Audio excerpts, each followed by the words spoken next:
हम तो बस प्रवासी हैं, क्या इस देश के वासी हैं? अगर हम नहीं हैं इंसान तो मार दो हमें, दे दो फरमान।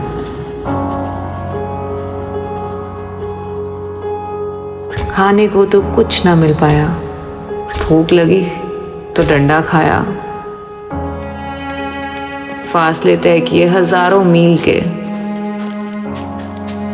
कुछ साइकिल पर कुछ पैर नंगे।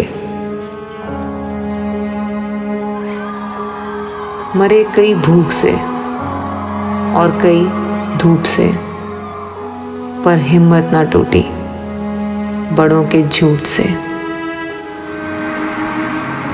बस से भेजकर, रेल से भेजकर, जान खो बैठे रास्ते भूलकर। यहाँ प्रतिमाओं की बड़ी है हस्ती, पर इंसानों की जान है सस्ती।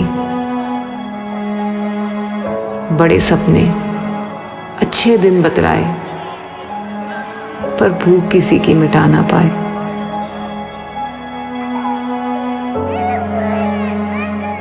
चाहिए ना भीख ना दान, बस ना छीनो आत्मसम्मान। हम तो बस प्रवासी हैं, क्या इस देश के वासी हैं?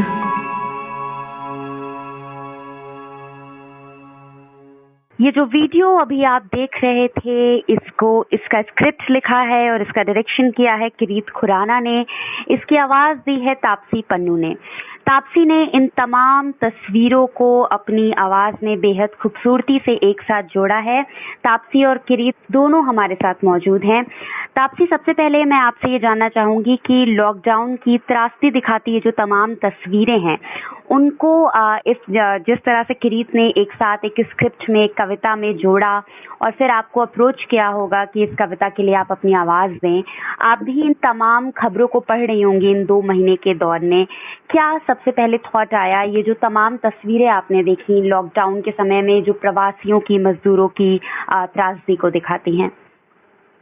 सिर्फ एक ही ख्याल था सबसे पहले जो दिमाग में आता था, ये देख के कि हम शायद बहुत लकी निकल गए, हम बहुत किस्मत वाले निकल गए कि हमारी फोटोज वहां नहीं, क्योंकि माइग्रेंट्स जो कहते हैं, प्रवासी, जिस तरीके से हमने बोला है, वो तो हम भी हैं। मतलब मैं भी दिल्ली की हूँ, मैं मुंबई आई हूँ काम करने के लिए, यहाँ रहती हूँ।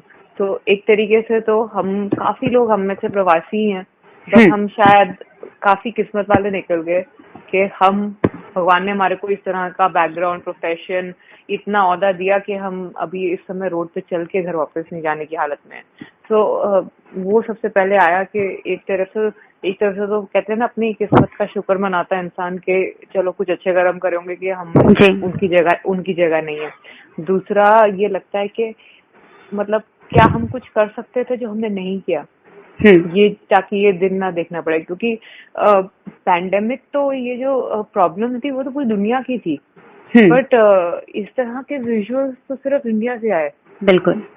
सो वो देख के बहुत ही मतलब लगा कि कहीं तो कुछ कमी रह गई होगी। हम सब में, किसी पे उंगली उठाने से पहले लगा था कि शायद हम सब में हमने कुछ करने में कमी छोड़ दी होगी कि ऐसा हुआ। जी। तापसी, इन तमाम तस्वीरों में जैसा कि आपने कहा भी कि किसी एक पे गलती नहीं उठा सकते, लेकिन ये एक तरह से कलेक्टिव सरकारों का फेलियर, एक सिस्टम का फेलियर और एक समाज के तौर पे एक हार की तरह इसे देख सकते हैं। एक सवाल मैं आपसे और पूछना चाहूंगी कि आप जिस तरह से तमाम मुद्दों पे मुखर रहती हैं और बॉलीवुड से एक प्रोग्रेसिव आवाज के तौर पे आपको जाना भी जाता है, लेकिन क्या आप सोचती हैं कि कम से कम इस दौर में, एक पैंडेमिक का दौर, जैसा कि आपने कहा ये पूरी दुनिया के लिए था, लेकिन भारत में जिस तरह से पैंडेमिक ने जो वर्किंग क्लास है उसके लिए एक ये दोहरी मार बन के उभरा है, तो कम से कम इस समय में क्योंकि आप एक रिकॉग्नाइज्ड फेस हैं और आपने जिस तरह से कविता भी पढ़ी है, तो इसका एक रीच भी बढ़ जाता है। तो क्या आप मानती हैं कम से कम इस समय में जो नोन फेसेस हैं, जिनकी आवाज को लोग सुनते हैं, जिनके चेहरों को लोग जानते हैं, उन सबको एक साथ आकर के इन मुद्दों पे कम से कम आवाज उठानी चाहिए थी? जी, मैं ना किसी पे भी अपना ओपिनियन फोर्स करना, यानी कि किसी को भी एक फोर्स करना कि आप ओपिनियन रखो, कैसे नहीं रखते, जी और उसको ये बोलना, उसको ऐसे बार बार पुश करना, ओपिनियन फोर्स करने को, ये भी बराबर है उसके किसी पे अपना ओपिनियन थोपना। जी क्योंकि ओपिनियन रखो, ये बात मैं अगर किसी पे थोप रही हूँ तो मतलब कि मैं अपना ओपिनियन उस पर थोप रही हूँ, जो बिल्कुल कि गलत होता है। मैं ये कहना चाहती हूँ, हर इंसान से 5 उंगलियां सेम नहीं होती, उसी तरह से जो पब्लिक फिगर सेलिब्रिटीज है वो सारे सेम नहीं होते। एज अ जनता आपको ये मौके मिलते हैं जानने के लिए उस पर्सनालिटी को बियॉन्ड फिल्म। पिक्चरों में तो हमारे को आप, या पब्लिक स्टेज पे तो आप हमारे को देखते ही हैं एक किरदार के रूप में, बिल्कुल बट ये वाले मौके होते हैं जो आपको इंसान को जानने में मदद करते हैं। अब वो आपके ऊपर है, आप किस तरह का ओपिनियन बनाएंगे उस इंसान के बारे में। कोई बहुत अच्छा एक्टर भी हो सकता है, कोई बहुत बुरा एक्टर भी हो सकता है, बट उसको उसकी पर्सनालिटी रियल क्या है, आपको ऐसे मोमेंट्स पे आप अपना ओपिनियन फॉर्म कर सकते हैं उसके बारे में। तो ये किसी को फोर्स करना कि आप बात करो एंड ऑल दैट, वो भी मेरे हिसाब से सही नहीं है। इनफैक्ट इन मौकों पे एक हम जिसको सेलिब्रिटी मानते हैं, रोल मॉडल, आपको एक रोल मॉडल चुनने का मौका मिलता है कि क्या जिस इंसान को मैं अभी तक फॉलो कर रहा था या कर रही थी, या जिसको मैं बहुत मान रही थी, क्या मैं क्या उसके जैसे बनने की इच्छा रख रहा था या रख रही थी, क्या वो सही था। तो इसको उस मौके की तरह देखिए कि आप जज कर पाए कि मेरे लिए एक्चुअली में रोल मॉडल है कौन, rather than expecting, forcing everyone कि आप ओपिनियन रखें। बिल्कुल। ताकि एक और चीज कि जिस तरह से ये कविता और ये स्क्रिप्ट को डायरेक्ट किया है इतनी खूबसूरती से, तमाम तस्वीरें जैसे पैदल नंगे पैर पैदल लौटते बच्चों की तस्वीरें, साइकिल पर अपने पिता को ले जाती हुई बेटी की तस्वीरें, ट्रेन दुर्घटनाओं की तस्वीरें जो इन 2 महीनों में लगातार देखने को मिली हमें, वो सारी तस्वीरों को आप लोग ने एक साथ एक आर्काइव के तौर पे रखा हुआ है। क्या लगता है कि आपको कि क्योंकि खबरें इतनी तेजी से इस तरह की आ रही हैं कि आज एक खबर आती है, कल उसे लोग भूल जाते हैं, कल दूसरी नई बड़ी खबर आ जा रही है, तो ऐसे समय में इस तस्वीर को, इन वीडियो को आपने जो बनाया है, इस कला को एक पॉलिटिकल मीडियम के तौर पर पे आप लोगों ने एक आर्काइव करके रखा है, तो इसका क्या रेलेवेंस समझती हैं कि इस तरह की भी चीजें होती रहनी चाहिए कि इन तमाम इस मोमेंट को याद रखा जा सके, आगे 10 साल बाद भी हम पीछे मुड़ के देख सकें कि ये जिंदगियां गंवाई गई थी लॉकडाउन के समय में। कैसे समझिए? जिस तरीके से आपने कहा, ऐसे कुछ समय में और ऐसी कुछ शायद त्रासदी आएगी जिसकी वजह से और कुछ हार्ट रेंचिंग पिक्चर्स ऐसी बाहर आएंगी, वीडियोस बाहर आएंगी। मैं ये नहीं कहती कि आए, मैं कह रही हूँ खुदा ना वास्ता ऐसी आ गई, जो कि हमारे देश में या दुनिया में आती ही रहती हैं, क्योंकि कुछ ना कुछ तरह का एक टेस्ट देते ही रहते हैं हम लोग लाइफ का। तो वो कोई ना कोई पिक्चर आएगी ही आएगी, वीडियो आएगी ही आएगी। अब वो ओवरटेक करेगी इसका अटेंशन के नहीं, वो तो मेरे हाथ में ना, मेरे को क्या ज्यादा इम्पैक्ट किया। एज एन आर्टिस्ट मैंने अपनी तरफ से कोशिश करी कि जो मुझे मौका मिल रहा था कि ये वाले विजुअल्स एक बारी लोगों को सारे साथ में दिखाने को, और ये दिखाने को शायद ये एक पैंडेमिक से बढ़ के एक इस तरह का फेलियर था एज ए सोसाइटी हमारा, जो हमारे को याद रखना चाहिए। अब वो इंडिविजुअल मेमोरी पे बेस्ड है भाई, क्योंकि और बहुत चीजें होती हैं लाइफ के अंदर, जब मेरे हिसाब से कोई चीज ज्यादा इंपॉर्टेंट हो जाती है compare to some other thing, तो वो मैं कंट्रोल नहीं कर सकती ह्यूमन लेवल पे। बट हाँ, एक बारी जब मौका मिले तो ये जरूर सामने ला सकती हूँ कि देखो ये है, आगे आपके ऊपर है, आपको कितनी देर तक इसको याद रखना है। जी जी, बहुत बहुत शुक्रिया तापसी हमसे बात करने के लिए और बेहद खूबसूरती से किरीट की इस कविता को अपनी आवाज देने के लिए। Thank you so much. Thank you. Bye bye. ये जो वीडियो अभी आप देख रहे थे जिसका शीर्षक था प्रवासी, इसका स्क्रिप्ट और डायरेक्शन किया है किरीट खुराना ने। किरीट खुराना हमारे साथ जुड़ चुके हैं और उनसे हम जानेंगे कि इस कविता के पीछे का, जिसका शीर्षक प्रवासी है, और एक बहुत ही महत्वपूर्ण सवाल उठा रही है ये कविता कि क्या प्रवासी इस देश के वासी हैं।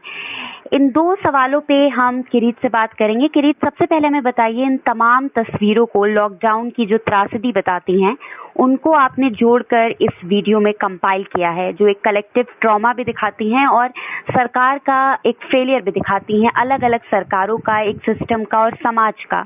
तो क्या थॉट था इसके पीछे? तो सवाल इसके पीछे थॉट वही था जो आप बोल रहे हैं कि बेसिकली ये एक जो हम कलेक्टिव फेलियर हुआ हमारे पूरे देश का और हमारी पूरे शासन का, उसको दिखाना था। और जिस तरह के हम एनवायरनमेंट में हैं अभी फिलहाल कि रात गई बात गई, जो माइग्रेंट जो सारे घर पे पहुंच गए हैं, तो ये जो है बात जो है ये कुछ दिन ही टिकती है और उसके बाद जो है जो नए नए भिन्न भिन्न प्रकार के जो डिस्ट्रैक्शन आ जाते हैं और जो नॉन इश्यूज पे जो डिस्कशन चर्चा होना शुरू हो जाती है। तो इनके ऊपर जो बीती है वो जो सारे जो इम्पोर्टेंट इमेजेस थे जो कि बहुत दर्दनाक थे, वो सारे इमेजेस को हमने कलेक्ट करके हमने सोचा कि इसको जो है फॉर पोस्टेरिटी इसको एक हमेशा के लिए एक फिल्म में साझा जाए, एक फिल्म में बनाया जाए ताकि हम इसको एक as a historical from archival perspective, from chronological perspective एक हम ये रख पाए कि ये यादगार है हमारे तरफ कि हमने ये अत्याचार किया था। और ये जो प्रवासी हैं जिनको हमने बिल्कुल नकार दिया है, जिनको हमने पूरे देश से ऑलमोस्ट जैसे बेदखल कर दिया है कि जाओ मरो जो करना है करो, तुम पहुंचते हो नहीं पहुंचते हो अपने घर, हमको कुछ लेना देना नहीं है। और हमने वो इमेजेस देखे हैं कि कितनी बार वो प्रवासी निकल पड़े, ऑलमोस्ट अपनी मंजिल पे पहुंचे, या तो उनको धक्का मार के वापस भेज दिया गया या फिर उन्होंने दम तोड़ दिया। वो बहुत ही ट्रैजिक था वो जो पूरा जो दृश्य था, जो पूरा चलता रहा तमाशा 1 महीने। तो somewhere the artist with in me thought कि ये बहुत इम्पोर्टेंट है बताना और ये इसको बहुत इम्पोर्टेंट है कि हम भूले नहीं इसको। और ये सारी चीजें अवॉइड हो सकती थी, बहुत आसानी से अवॉइड हो सकती थी। बहुत अगर थोड़ा सा भी हमें दिल होता, थोड़ा सा भी हमें दर्द होता, थोड़ा सा भी हमें एम्पैथी होती, तो ये बहुत आसानी से संभाला जा सकता था। ये कोई बड़ी बात नहीं थी। जी किरीट, आपने इन तस्वीरों को पैदल लौटते, नंगे पैर पैदल लौटते बच्चों की तस्वीरें, साइकिल पर अपने पिता को ले जाती बेटी की तस्वीरें और वो तमाम सड़क दुर्घटनाएं, ट्रेन दुर्घटनाओं की तस्वीरों को इस वीडियो में एक साथ संजोया है। एक सवाल मैं आपसे और पूछना चाहूंगी कि इस कविता का जो एक सेंटर पॉइंट मैं जहां तक समझ पाई हूँ वो ये है कि माइग्रेंट्स को, प्रवासियों को एक जनगणना के तौर पे या फिर वोट के तौर पे तो सिटीजन के तौर पे शायद समझा जाता है जनगणना और वोट के लिए, लेकिन जो बेसिक एक ह्यूमन डिग्निटी होती है, इस लॉकडाउन के 2 महीनों में शायद हमने देखा कि जो सरकार है, जो समाज है, शायद जो बेसिक डिग्निटी एक है इन सिटीजन्स को, इन प्रवासियों को, वो भी इनको सिटीजन के तौर पे नहीं मिली है। तो जो आपका सवाल भी है, हम तो बस प्रवासी हैं, क्या इस देश के वासी हैं? तो इसके पीछे का आप मुझे एक थॉट बताइए कि ये जो माइग्रेंट और सिटीजन के बीच का आपने ये जो एक बाइनरी ड्रॉ किया है और उसको बहुत खूबसूरती से इस वीडियो में निकाल के लाए हैं, क्या सोचते हैं इस पे? तो उसमें एक्चुअली मैंने कुछ वीडियोस देखे थे और एक नहीं कई वीडियोस ऐसे देखे थे कि हम करें क्या। तो अगर हम कुछ प्रवासियों ने बोला कि हम जा रहे हैं, हमको इधर से भी धकेला जा रहा है, उधर से भी धकेला जा रहा है, छोड़ो ना ये सब छोड़ो, हमको मार ही दो, खत्म करो। तो ये काफी लोग बोल रहे थे उसमें से जी। और उसके बोलने के बावजूद जो है पुलिस की डंडे की बौछार जो है वो कम नहीं हो रही थी। उनका जो है वो एक अट्रॉसिटी जो है बिल्कुल उसी लेवल पे चल रही थी। ऐसा लग रहा था कि बिल्कुल शर्मनाक तरीके से उनको जो है धिक्कारा जा रहा है, उनको फटकारा जा रहा है और कोई उनसे बॉदर नहीं कर रहा कि मरे या जिए, कोई फर्क नहीं पड़ता जी। तो ये जो सवाल पैदा होता है कि हम एक प्रवासी हैं और क्या इस देश के वासी हैं, तो किसी ऐसी एक्चुअली डीपर सेंस में ये भी डिस्कशन हुआ कि सारे के सारे हम ऑलमोस्ट प्रवासी हैं जी। हम हम में से कोई भी जो है, मेरे फादर जो है वो पाकिस्तान से आए, उसके पहले वो पता नहीं कहाँ रह रहे थे। तो ज्यादातर जो लोग हैं वो अपने गांव में, अपने शहर में तो काम नहीं कर रहे, कहीं और जाके बसे हैं। तो किसी तरह तो हम प्रवासी हैं। पर ये जो प्रवासी हैं ये अलग तरह के प्रवासी हैं क्योंकि ये गरीब हैं जी। और इनकी कुछ एक तरह का फोर्स्ड माइग्रेशन का भी सामना करते हैं लगातार ये। करेक्ट जी, करेक्ट। सो उसको लेकर ये एक इंस्पिरेशन या थॉट आया कि जब इतने लोगों ने बोला कि इतने प्रवासियों गिड़गिड़ा रहे थे कि हमको या तो जाने दो या मरने दो, हमसे नहीं हो पा रहा है, और वो फुट कर रोते थे कैमरा के सामने जी। तभी भी हमारी जो है कुछ शासन ने या व्यवस्था ने कुछ बंदोबस्त नहीं किया, हम कलेक्टिवली सब फेल हो गए हैं जी। वो इम्पोर्टेंट है समझना, और इसको जो है उसको इम्पोर्टेंट है कि हम जो है ये और ये कि सबसे बड़ा मैन मेड ट्रेजेडी है, पार्टीशन से भी शायद बड़ा है ये तो जी। और ये बिल्कुल बहुत अच्छी तरीके से आराम से अवॉइड किया जा सकता था। उसके बाद भी ब्लेम गेम चलते रहे कि तुमने बसें नहीं भेजी है, नहीं हमने बसें भेजी है, हमने ट्रेन नहीं भेजी, हमने भेजी है, वगैरह वगैरह वगैरह। ना खाने को है कुछ, ना कुछ है। 3-5 10 दिन जो है लोग सड़कों पे निकले हुए बगैर पैसे के, बगैर खाने के। तो ये इस तरह की जो ट्रेजेडी है, इस तरह का जो है, it either brings out the best और द वर्स्ट इन अस। तो ऐसा भी नहीं है कि कई लोग जो है इसमें से, जो आम लोग हैं उसमें से, उनको आपने देखा है कि वो बढ़ चढ़ के उन्होंने दान दिया है, बढ़ चढ़ के काम किया है, बढ़ चढ़ के उन्होंने हेल्प की है सबकी। और कई लोग ऐसे जो गांव में थे, जो सड़क के आसपास रह रहे थे, वो लोग बाहर निकल के वो लोग अपना खाना दे रहे थे इन प्रवासियों को। तो ये जो बताता है कि हमारी जो एक्चुअल नेचर जो है ह्यूमन बीइंग्स की, वो तभी पता चलती है जब इस क्राइसिस में होते हैं हम। हमारी जो असली जो रूप है वो सामने तभी आता है। तो सबके पर्दे जो है फांस हो जाते हैं, सबका मुखौटा जो है खत्म हो जाता है। और उस टाइम पे पता चलता है कि असली में ये कौन है। और वो सब अब दिख रहा है। जी, बहुत बहुत शुक्रिया किरीट, इन सारी घटनाओं को, इन सारी तस्वीरों को एक आर्काइव की तरह इस वीडियो में संजोने के लिए और हमसे बात करने के लिए। Thank you. द वायर के और वीडियोस देखने के लिए सब्सक्राइब करें और बेल आइकन पर क्लिक करें।